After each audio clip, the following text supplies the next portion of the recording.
followed the same year by the conquest of Egypt, Nubia, and part of modern-day Syria. To this day, the empire founded by Cyrus is the largest of all the successive Iranian empires. The tomb of Cyrus the Great is still standing in Iran and is a UNESCO World Heritage Site. Cyrus's greatest city, Persepolis, is to this day one of the greatest archaeological sites in the world.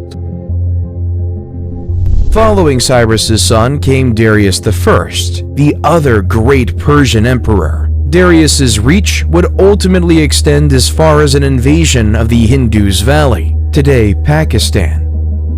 But he is more remembered for the first Persian invasion of Greece in 492 BC. Bad luck would strike, with the lack of troops coming partly from a fleet sunk by a storm, and by the fact that the invasion of Greece was a really small campaign by Persian standards. So, the invasion would fail at Marathon in 490 BC due to a mix of bad luck and insufficient troops. Angered by the Greeks' resistance and surprise victory, Darius had planned a second invasion, but he died in 486 BC before he could execute it, leaving the task to his son, Xerxes. Xerxes' management of Persian troops in the Greek campaign was average at best, and by now the repeated Persian invasions had forced the often divided Greek city-states to unite. Still, he managed to burn Athens in 480 BC, which had been evacuated by its population. The Battle of Salamis in 480 BC would see the Greeks destroy the Persian fleet. Fearing being stuck in Europe, Xerxes retreated. He also had to put down a rebellion in Babylon at the same time. The remaining Persian troops on the continent were finally defeated at the Battle of Plataea in 479 BC. Xerxes would end up assassinated in 465 BC by the commander of the royal bodyguards. The Greeks and the Persians would keep fighting for influence over Anatolia and the Greek islands for the centuries to come, with none really taking over the other. After Xerxes, Persia would stay one of the largest world powers for almost centuries. One of the impressive features of the Persian Empire would be its effort to improve the conditions of the semi-arid region. After all, it receives only 124 millimeters of water per year.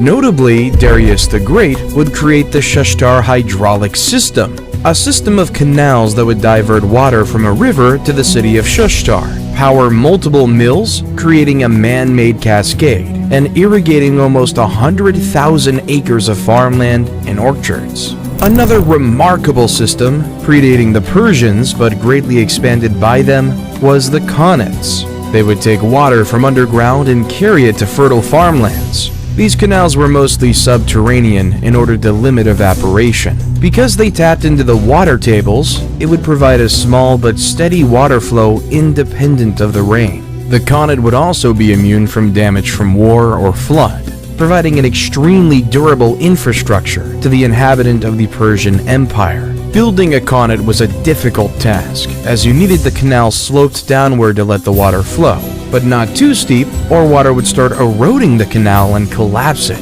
They also made a unique footprint on the landscape, as vertical tunnels were dug at regular intervals to give access to the workers during the construction and for maintenance. Another innovation was the yakshol, a dome of clay where Persians would pile up ice in winter to keep food cold the rest of the year.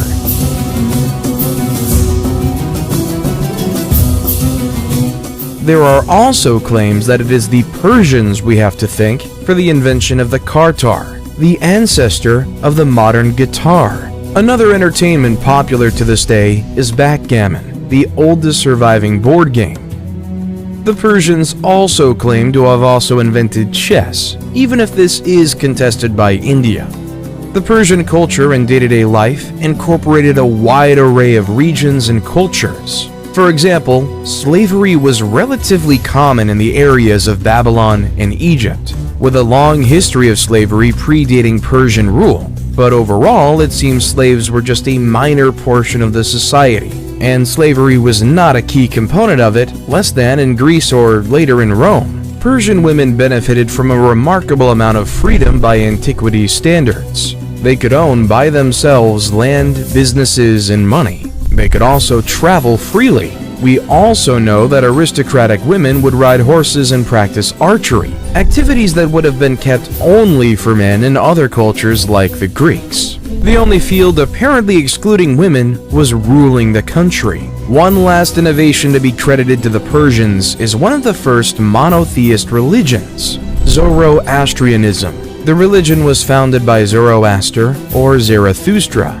The exact figure of Zoroaster is lost to history, with religious tradition putting him in the 6th century BC. But some historians believe him to be more of a 10th century BC figure turned into a myth. Zoroastrianism explains the world as a place of a battle between a supreme god of good versus a supreme god of evil. It also contained belief in free will, life after death, and theology of angels and demons, heaven and hell.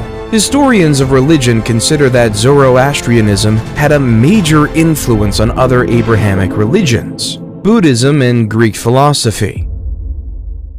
One example is the 3 Magi bringing gifts for Christ's birth in the Bible, also known as the 3 wise men. The term Magi refers to Zoroastrian priests. In Zoroastrianism, the god of good is omniscient, knows everything, but not omnipotent, cannot do everything. Zoroastrianism also encouraged the protection and, to some extent, the veneration of nature, probably drawing from the older animist and polytheist beliefs of the Iranian people and the Elamites.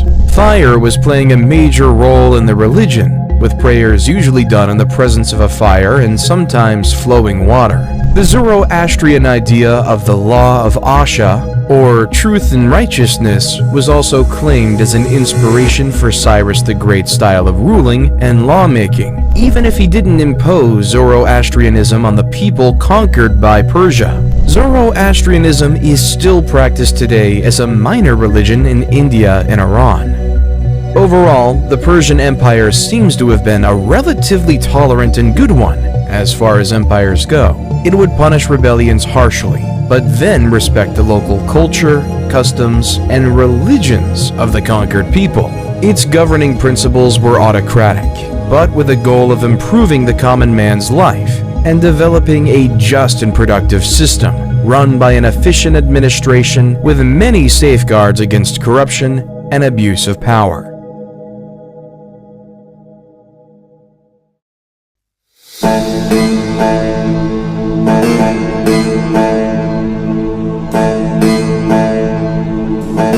Persia was a brilliant civilization that contributed to the progress of mankind, as seen in more enlightened laws, women's rights, irrigation systems, and new religions. What Cyrus the Great and Darius the Great built would be brought down by an equally great conqueror.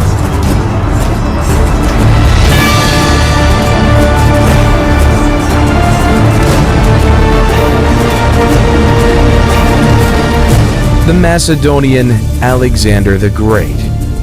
Alexander was a great admirer of Cyrus. Reading from an early age Xenophon's Cyropedia, one key aspect Alexander took from Cyrus's biography was his heroism in battle.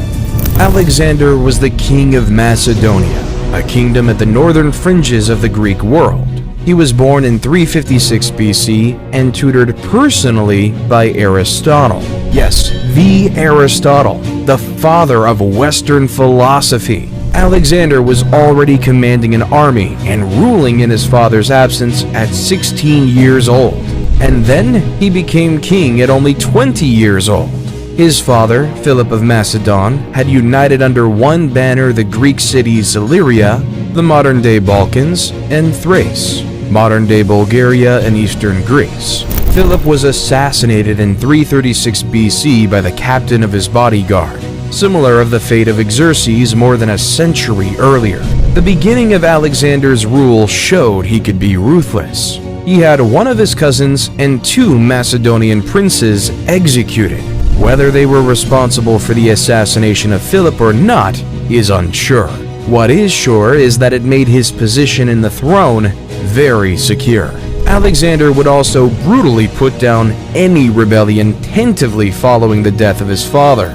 It culminated when he made an example of Thebes, destroying the 1,000-year-old city in 335 BC and selling all of its citizens into slavery, sparing only pro-Macedonians and priests. Maybe out of genuine guilt or to appease his critics, Alexander would later on always show great generosity and favor to any surviving Theban he would meet in person.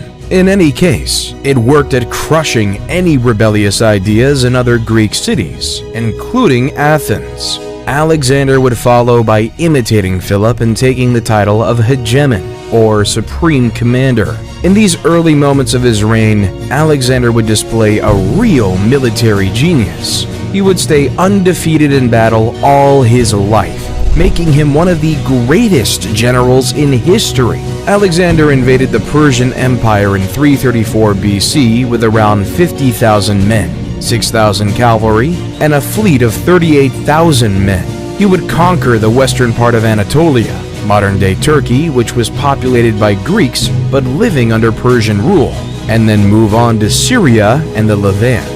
The Greco-Macedonian army met the much more numerous Persian army, at least twice bigger, at the Battle of Issus. The Persians were led by Darius III, and he had cut the Greeks from the conquered territories. A big part of the legend of Alexander has been enhanced by the sheer ineptitude and cowardice of Darius III. At the Battle of Issus in 333 BC, the Persians attacked the Greeks in a narrow space between the sea and mountain, blocking them from making use of their larger number. When the Persian army started to break under a Greek assault led by Alexander, Darius is said to have been the first one to flee. The view of the Persian emperor running for his life, instead of rallying his troops, led to the Persian army collapsing. This was the first time ever that a Persian army under the command of a Persian emperor would be defeated.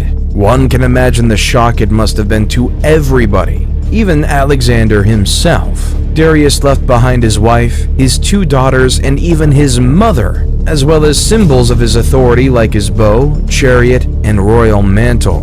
The female relative of Darius would be treated well, but Alexander would refuse to give up on his hostages, except for Darius recognizing him as the emperor of Persia. Later on, Alexander would marry one of Darius's daughters in order to reinforce his claims on the throne. Alexander would go on to put siege to the Phoenician Tyre, now modern-day Lebanon. To punish it for its resistance, he would destroy the city in 332 BC, kill the men, and sell the women and children into slavery. Gaza would then resist as well, and even seriously wound Alexander in the shoulder. The city would then suffer the same fate as Tyre. After that, the whole of Egypt surrendered quickly.